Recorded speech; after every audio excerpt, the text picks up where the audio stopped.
ভয়াবহ পরিস্থিতি বাংলাদেশে। আরও একবার সেই দেশে উগ্র ইসলামপন্থীদের হামলা শিল্প এবং সংস্কৃতির ওপর।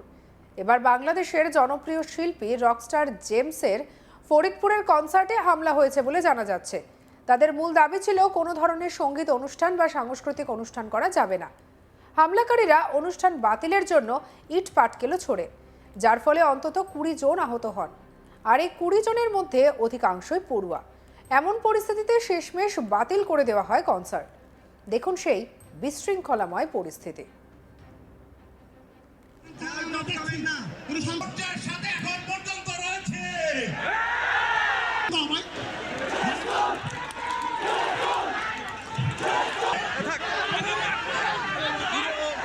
প্রোগ্রামটি কিন্তু তারা একদম সংঘর্ষের রূপ দিচ্ছেন। যে বাইরে থেকে কিন্তু প্রচুর পরিমাণ ঢিল মারা হয়। যে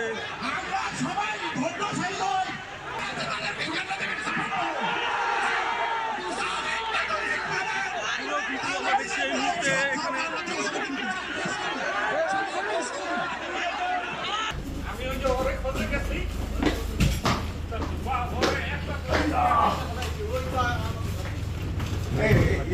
এখানে গেটে আমাদের লোক আসবে তো গেটে আমাদের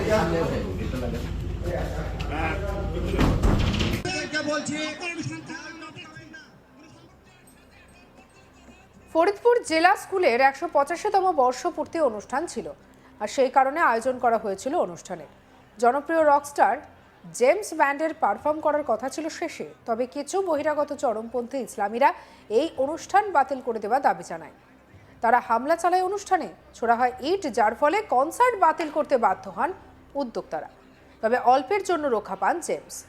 স্কুল কর্তৃপক্ষের তরফে খবর, শুক্রবার রাত 9:30 নাগাদ স্কুল প্রাঙ্গণে জেমসের অনুষ্ঠানে জেমস নিজের অনুষ্ঠান শুরু করবেন বলেই জানিয়েছিলেন। কিন্তু তার পারফরমেন্সের আগেই সেখানে একদল বহিরাগতরা উপস্থিত হন। তারা অনুষ্ঠান স্থলে জোর করে ঢুকে পড়তে চায়। এই সময় নিরাপত্তারক্ষীরা তাদেরকে বাধা দেয়। এমন পরিস্থিতিতে তারা ইট ছুঁড়তে শুরু করে, পাশাপাশি মঞ্চ দখল করে নেওয়ার চেষ্টা করে তারা।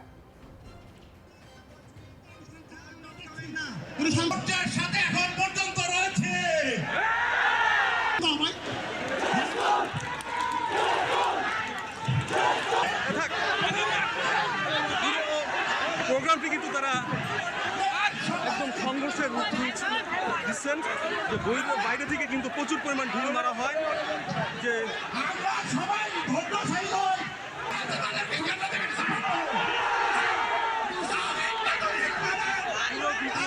এই মুহূর্তে এখানে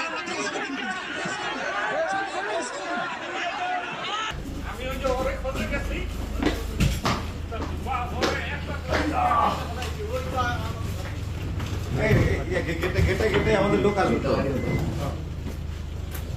গেটে আমাদের এই সময় নিরাপত্তা রক্ষীদের সঙ্গে আয়োজক এবং পড়ুয়ারা হামলাকারীদের বিরুদ্ধে রুখে দাঁড়ায়, যার ফলে পরিস্থিতি আরও অগ্নিগর্ভ হয়ে ওঠে। আহত হয় একাধিক পড়ুয়া। এমন পরিস্থিতিতে কোনো গতি না দেখে কনসার্ট বাতিলের সিদ্ধান্ত নেন আয়োজকরা।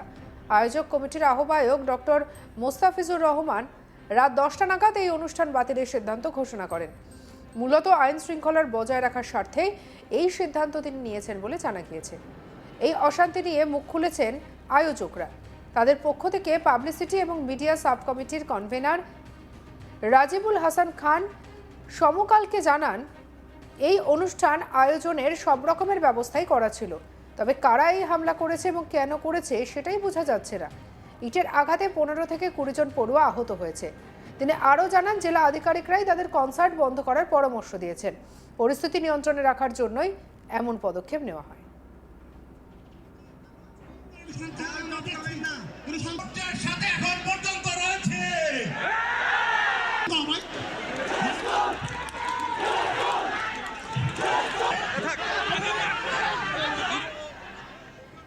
বর্তমানে বাংলাদেশে যা পরিস্থিতি তা নতুন করে বলার কিছু নেই।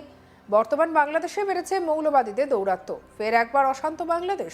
জুলাই আন্দোলনের অন্যতম নেতা তথা ইনকিলাব মঞ্চের মুখপাত্র শরীফ ওসমান হাদির মৃত্যু ঘিরে সোনার বাংলা বদলে গেছে রক্তাক্ত বাংলাদেশে। কার্যত গৃহযুদ্ধ শুরু হয়েছে প্রতিবেশী দেশটিতে।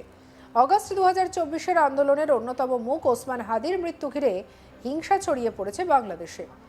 রাস্তায় জ্বলছে আগুন, দিকে দিকে অবরোধ, আর এরই মধ্যে হিংসার শিকার বাংলাদেশের সংখ্যালঘু হিন্দুরাও। সেই সঙ্গে বাংলাদেশে ভারতীয় দূতাবাসে হামলার চেষ্টা করা হয়েছে। গত কয়েক মাস ধরে অস্থির অবস্থা তৈরি হয়েছে বাংলাদেশে। আর এই পরিস্থিতিতে প্রতিবাদে এক প্রতিবাদী নেতা ভারতকে হুঁশিয়ারি দিয়ে বলছেন, বাবরের পথ ধরো, সেভেন সিস্টার্স স্বাধীন করো। যে ভারত জানে শেষ করে, ভেঙে দাও, গুঁড়িয়ে দাও। শুনুন সেই বক্তব্য। আমরা বলবো বাবরের পথ ধরো, আপনারা বলবেন। আমি বলবো বাবরের পথ ধরেন, আপনারা বলবেন বাবরের পথ ধরো, বাবরের পথ ধরো, বাবরের পথ ধরো, বাবরের পথ ধরো, বাবরের পথ ধরো, বাবরের পথ ধরো, বাবরের পথ ধরো। সহযোদ্ধারা, আমার বক্তব্য স্লোগানের মাধ্যমে শেষ হবে, সমস্যা নাই। ভারতের রাজধানী দুইটা। কয়টা? দুইটা। কয়টা? দুইটা। কয়টা? দুইটা। একটা হচ্ছে দিল্লিতে আর আরেকটা হচ্ছে আমাদের কারণ বাজার। ভারতের রাজধানী কয়টা? দুইটা। একটা কোথায়? দিল্লি। একটা কোথায়? কারণ বাজার। Delhi back media, India back media, Delhi back media, India back media, India back media, India back media. তিনি এরপরই বলেন, আমাদের সবসময় তৈরি থাকতে হবে। আমাদেরকে অনেকেই বলে সাবধান থাকুন। সাবধান কিভাবে থাকবো? আমাদের কাছে সাবধান থাকার অর্থ, যে সাপ আমাদের ছোবল মারতে পারে সেই সাপের বিস্তার ভেঙে দেওয়া। কি বলছেন শুনবো। আমাদের একটা স্লোগান ভুল হয়েছে, ভারত খুন করে সেই ভারত বন্ধু না। আমি বলবো যেই ভারত খুন করে, সেই ভারত ভেঙে দাও।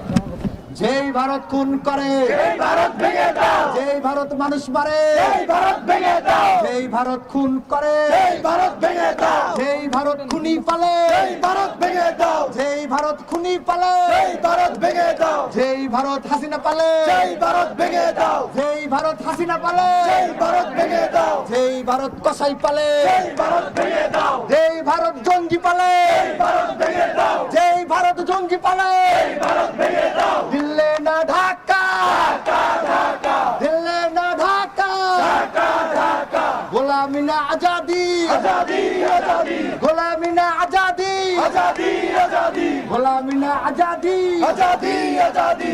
আপোষ না সংগ্রাম, সংগ্রাম, সংগ্রাম। আপোষ না সংগ্রাম, সংগ্রাম, সংগ্রাম। ক্ষমতা না জনতা, জনতা, জনতা। ক্ষমতা না জনতা, জনতা, জনতা। ক্ষমতা না জনতা।